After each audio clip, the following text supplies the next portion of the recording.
Mga kapuso, at para iwas hassle sa biyahe lalo ngayong Kapaskuhan, dapat legal public transportation ang tangkilikin. May mga bumibiyahe kasi mula Quezon City hanggang Visayas pero kolorum pala. Pati terminal nila, illegal. Narito ang eksklusibo kong pagtutok. Nabulabog ang garahe ng mga passenger van na ito sa Cubao, Quezon City. Isang lodi sila? Lahat yun po na parehas? Nang i-operate ng pinagsanib na puwersa ng PNP Highway Patrol Group at Land Transportation Office ang kanilang garahe. Ayon sa HPG, illegal ang terminal at puro kolorum o walang prangkisa ang mga passenger van. Ibig sabihin, hindi sila pwedeng mamasada at magsakay ng mga pasahero pero nang buksan ng mga otoridad ang pintuan ng mga heavily tinted na van, Saan kayo papunta?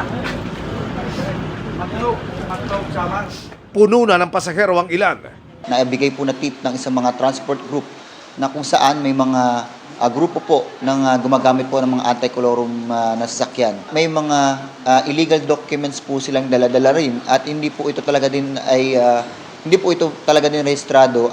Ang masaklap bumibiyahe at nakararating pa pala ng walang lisensya hanggang Northern Luzon at Visayas Region ang mga van.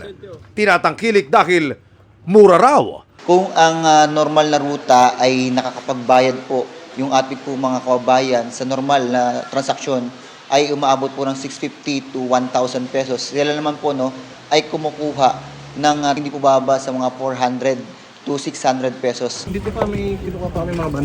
Pero ang problema, sabi ng HPG, kapag nasangkot na ito sa disgrasya, mas mabigat ang kakaharapin ng mga pasaherong tumatangkilik. Ang isa po sa nakakatakot at isang pangit po na resulta para po nito para sa mga pasahero ay wala po talaga silang mahahabol na anuman pong danyos or tulong sa mismong driver gayong ito po ay illegal at wala pong literal na prangkisa. May mga minomonitor pa ang PNP HPG para muli maputol po natin ang transaksyon po para po sa mga anti-colorum po ng mga sasakyan.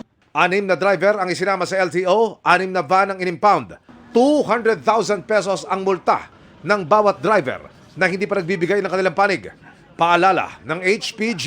Maging mapanuri po ang ating mga kabayan kapag sila po ay sasakay po sa mga private na mga sasakyan.